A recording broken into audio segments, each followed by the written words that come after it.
In this video, I'll be showing you how many retirees with over $1 million saved actually die rich, because the answer isn't what most people expect. I've spent over 15 years working with retirees who had more than enough on paper, and I've noticed a consistent pattern. They aren't running out of money because they spent too much. They're actually underspending, sometimes drastically underspending. And they're usually careful and disciplined, but they're hesitant to make decisions that they can't undo. And as a result, many retirees just watch their portfolios grow while their spending stays constrained. If you're new to the channel, my name's Justin. I own a financial planning firm in Lewisburg, Pennsylvania, where we help retirees all over the country make smart financial decisions. That's exactly why I'm making this video today, to explain why so many retirees pass away with a large part of their wealth unspent, and what actually separates those who use their money intentionally from those who never quite give themselves permission. So let's dig right into this. And now I'd say most retirees who have saved well, they don't run out of money usually, they hold themselves back. And here's the thing that gets rarely said out loud. The problem isn't saving too little or spending too much. It's that retirement isn't static. It's a sequence, and uncertainty about future regret causes many retirees to hold back far more than they need to. And for affluent retirees, the dominant behavior is not overspending, it's hesitation. So they'll worry about future healthcare, they worry about market crashes, they worry about making a mistake that they can't undo. So they do what feels safest, they just don't spend, and they wait. And that waiting is reinforced by a system that's constantly reminding them of rules, penalties, brackets, thresholds, and it creates an overwhelming effect. You might be able to relate to a lot of that. Retirement stops feeling like freedom and it starts feeling like a test that you're afraid to fail because the stakes are so high and because the consequences feel permanent. And here's what this looks like in real life. So I talked with a couple recently who retired with just over $2 million. They were careful spenders, no lifestyle inflation, no reckless decisions, but they came to me after being 5 years into retirement, and they noticed that their portfolio was actually way larger than it was when they stopped working, and they hadn't done any of the things, though, that they wanted to do when they initially retired. So from the outside financially, everything looked perfect, but emotionally they felt stuck, and every spending decision came with a quiet question in the background, which is, well, what if we regret this later? So they weren't afraid of running out of money. That wasn't the big concern. They were just afraid of making the wrong, irreversible decision and, quote, failing the retirement test. So they kept waiting and waiting for that permission that never came. And what's interesting is that this isn't just something that I see with my clients and in my day-to-day practice. Some very well done research by scholars David Blanchett and Michael Feinke, I hope I'm pronouncing that right, shows that affluent retirees actually underspend the most relative to what they could safely afford. And interestingly enough, they can't exactly pinpoint why this is. I mean, you would think that those who have more would spend more, but the opposite actually seems to be true. So in other words, the stronger the balance sheet, the more conservative the spending behavior tends to be. And here's the best way that I would describe what I see over and over again. So I'd say most retirees who have saved very well are like fully fueled planes sitting on the runway, right? Plenty of fuel, great equipment, destination chosen, but they never feel quite clear to take off because they're afraid of doing something that they can't undo once they're in the air. And once that hesitation sets in, then the whole retirement planning system unintentionally makes it worse, especially when life changes. And I'd say the real risk is regret. And here's what most financial plans miss. In my experience, retirees don't fear poverty nearly as much as they fear regret. They don't want to look back and realize that they potentially, maybe they traveled too much too early and they spent too much that they couldn't afford and it bites them later. Or maybe they wanted to help their kids, but they weren't sure how much to give without it negatively impacting their retirement. Or maybe they ignored some future costs that they didn't see coming. I'd say that's the biggest one, right? The fear of some huge phantom cost that they may have to shoulder. So they err on the side of restraint because restraint feels responsible.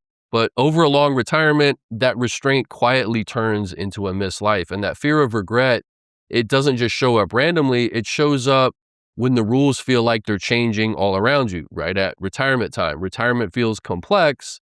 And here's why complexity makes people freeze. So now let's bring in those factors like taxes, rules, all the things people love to obsess over online, and of course, watch tons and tons of YouTube videos about IRMA, Medicare surcharges, Roth conversions, RMDs, tax bracket management, and retirement.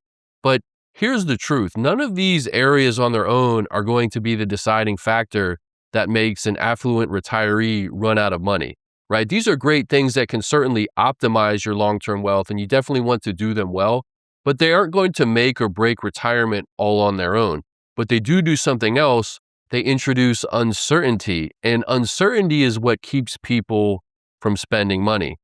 So when retirees don't fully trust their understanding of the system and how everything works, they just default to inaction because it feels safer than being wrong. So complexity, whether it's real or perceived, doesn't destroy the wealth. It just suppresses the confidence that you need. And when you feel like one wrong move might trigger consequences that you don't fully understand, then you don't lean in, it makes you pull back. Which brings us to the one thing that actually does change behavior, and that's flexibility. And I'd say flexibility isn't about just optimization, it's about permission. And this is where tools like tax bracket management, withdrawal sequencing, and things like Roth conversions actually matter, but I'd say not in the way that they're usually marketed. So for example, I talk about Roth conversions a lot on the channel, but something like Roth conversions are rarely the difference between dying wealthy or not. They're more of an optimization strategy to get a financial arbitrage benefit and pay less taxes. But psychologically, something like that can be a release valve. For example, having money that you can spend without worrying about thresholds, taxes, penalties, or unintended consequences, that changes behavior a lot. Or strategies like managing income before 65 to qualify for low-cost health insurance, because I've found that uncertainty around healthcare and the cost is one of the biggest hurdles to finally retiring. So the relief that I'll see show up once we guide someone through how to navigate this is substantial. And when that fear goes down, then that spending confidence can go up.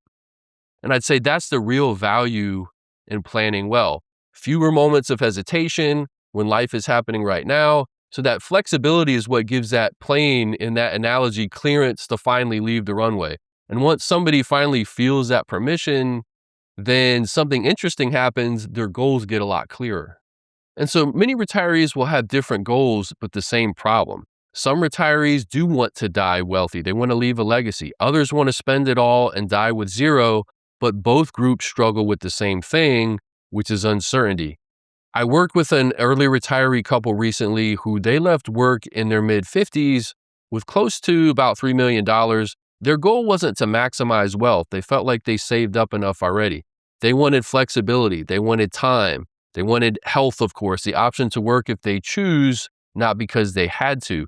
And so for them, the challenge wasn't markets or just investment returns. It was, again, just gaining that confidence. So for them, the important stuff was needing income before 59 and a half without running into penalties, finding that efficient balance. They wanted to stay eligible for ACA healthcare subsidies, not have to pay an arm and a leg for healthcare. Basically, they didn't want to accidentally create problems that they didn't fully understand. So for them, we wanted to focus on balance. Some money for flexibility that could be building up taxable and using taxable brokerage accounts. Some for control, using those tax-free income sources like Roth, and then some for long-term efficiency, like pre-tax balances, which can be used at very low tax rates. So what changed after that, though, wasn't their net worth. What changed was their willingness to actually use their money because it was actually planned out, and then it felt like it made sense. So whether someone retires at 55 or 65, I'd say the challenge isn't the goal itself. It's more or less trusting the plan enough to move toward it. And finally, what actually determines a good outcome here? So what separates retirees who feel satisfied from those who just feel stuck? Well, it's, as I've covered before, it's not about really the portfolio size. It's not about their tax rate or any of those things. It's whether they ever reach a point where they trust their plan enough to live their life without having to second guess every single decision.